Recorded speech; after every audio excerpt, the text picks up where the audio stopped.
I'm on? All right, thank you. Hi, my name's Andrew Potter, and I'm a performer here at the Rogue Festival, and I'm doing a show called The Road to High Street. And the show's about, my earlier career was as a juggler and a street performer in San Francisco. I had a buddy from college, and we created an act called the High Street Circus. We moved from Rhode Island to San Francisco, and after a couple of years of getting our act together, it finally took off, and we spent about 10 more years traveling around the world and doing this juggling show.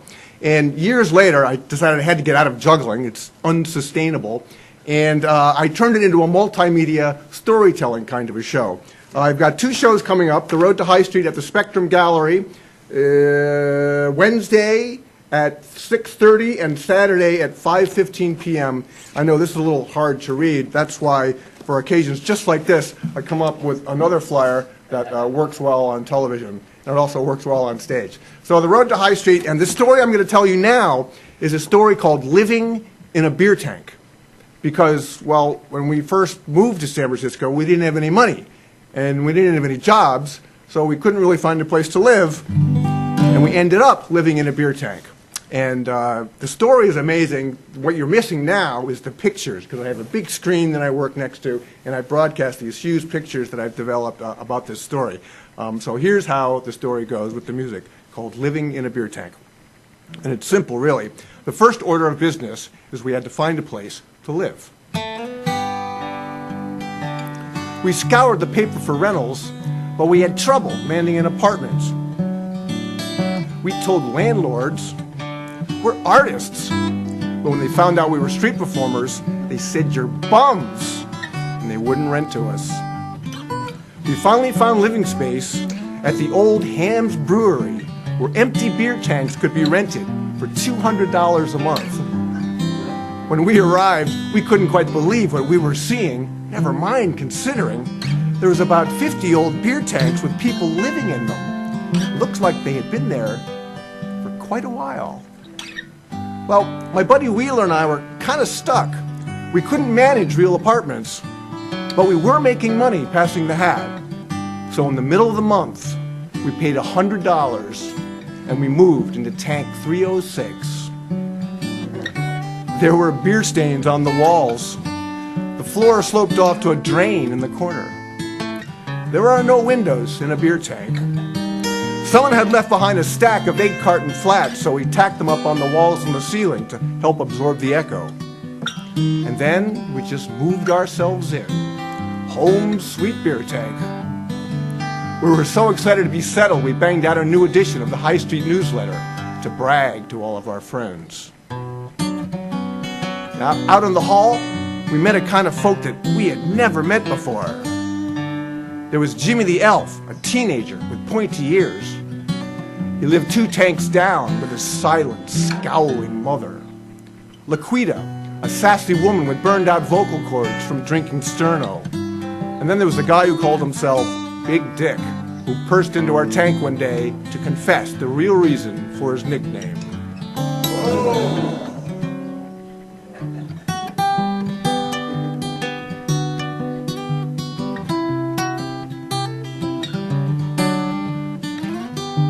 There was one bathroom for the entire building, and it took 2 more months till we got hot water, but we managed. We paid our rent to Paul. Now, Paul was a good guy, but one month, just to bust his chops, we took all the rent money, dollar bills, rolled them up, and we crammed them into a wine jug. When the rent was due, we just presented Paul with the jug. We said, "Paul, we're paying you to live in a beer tank.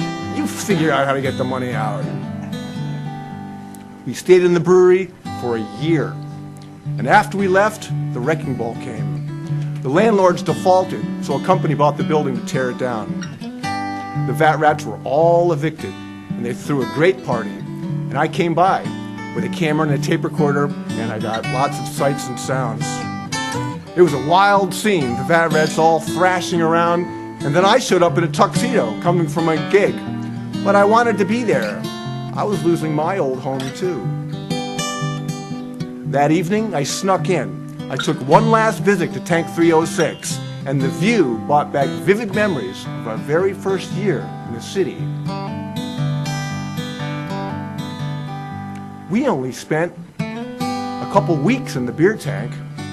After about a month, we were upgraded to the penthouse apartment, a huge room called the Yeast Culture Room. It was the best room in the entire brewery.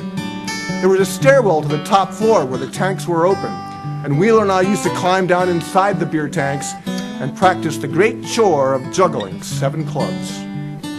We'd spend our days juggling and bantering with the tourists, and in the evening, we'd perch ourselves in the Yeast Culture Room, and we'd gaze out the plexiglass window overlooking million-dollar views of the Mission neighborhood. We were completely mesmerized. We'd watch the San Francisco fog tumble in over Twin Peaks, and we'd dream of the unknown adventures that lay before us.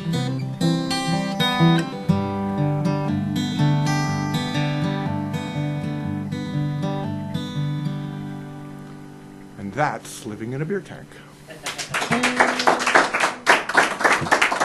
All righty, Andrew Potter, very interesting. Now that that's one of your songs. What else do you sing about?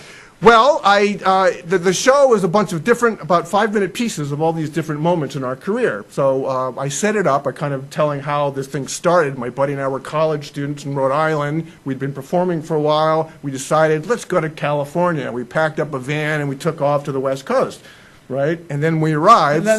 From the time that you had this idea to the time you did it, how long did it take to come together? Which idea? The coming to California. You want to leave Rhode Island and pack we up? We worked together. Remember that? Yeah. We worked together all through college. So 4 years of college, and that's when we decided, okay, we're going to do this. So right out of college, boom, to California. Okay. Never been there before. And then, when straight we arrived, to San Francisco. Yep. Wow. That's the street performing scene, right? It was really happening back then. This is really 30 plus years ago. Okay. So the scene was really happening. And we were lucky it was really happening because we got in fairly easily. And even though we'd never done street shows before, we'd done performing before, we had to learn that. But there were enough people around, there were enough shows, enough opportunity that we were making money in the hat from day one. So that's when you were doing your juggling. That's right. And you weren't doing music at that we point? We put a little bit of music in the show, but we found out pretty quickly that, juggling is what makes the money. That's in the what streets. What kind of things were you juggling? Well, that's a good question. One of the first things we did, and this is also a featured bit in my current show, is we did egg juggling. Because we didn't have any skill, right? There were fabulous jugglers in San Francisco. We were not part of them. We didn't know how to juggle, but we could juggle 3 balls. So they came up with this idea where we'd say to the crowd, we're going to juggle eggs. I'm going to juggle 3 raw eggs. Okay. And if I drop an egg, I will eat another egg raw. So not the one off the ground, but you would crack one. That's correct. Well, but first, when you say that, everybody out there who hears that, they're all going to stop. They're going to turn, and they're going to say, okay, I'm watching. Okay. See? So we had How many raw eggs did you eat? No, we had them without any skill. So then we begin the routine, but my buddy comes in, he says, hold on, folks, we don't care about the juggling. We want to see him eat the raw egg. So when he starts to juggle, let's harass him, drop the egg, make him drop the egg. And then it turns into a glorified juggling egg toss, where we toss the eggs back and forth, and they go higher and higher and higher. The crowd's screaming and yelling, and finally somebody loses, and it goes, and if you play it right, which means you can get a couple good big tosses in, it's a massive dramatic release when that thing goes, because they've been screaming for minutes. And so you probably get an applause when you make your largest mistake of the act. That's right. More than applause. They go berserk. And then, we had to do the routine, so we break out a wine glass and egg in the wine glass and a little Tabasco and cheers. And so you would take it down. Oh, yeah. We kind of have to. You make the bet, you kind of have to follow through. I found that out the hard way, too, because we used to go, we're just kidding. We're not really going to eat the egg, and then wander off. And we did this show at a Ren Fair, and everybody had been drinking all day. It was a rowdy crowd. It's like, I was up there, just kidding. We're not really going to eat the egg. And then there it came. Eat the egg, eat the egg, eat the egg. Yeah, you don't want to mess with those Rennies. Yeah, so I had to eat the egg. That was before we came up with this routine. I so understand. that's why we came up with this routine. Where's your venue for the Rogue, Andrew? Spectrum Gallery on Olive. Mm-hmm. One of my Olive and Echo. One of my favorite places in the Tower District. And what's your times? Let me see. I got 2 shows left. Wednesday at 6:30 p.m. and Saturday at 5:15 p.m. at the Spectrum Gallery. Awesome, Andrew. It's good to see you again Good to this see year. you. All right, Go thank see you my very much. buddy Andrew Potter over at the Spectrum. Coming up next, we have music from Bootstrap Circus, and then remember that we have the Reverend Nuge and Kurt Fitzpatrick here today. They want to talk to you about their hit road show, Bromance. Stick around. We'll be right back. This segment's brought to you by Neighborhood Thrift, the biggest, nicest thrift store in the Tower District, located on Olive near Palm.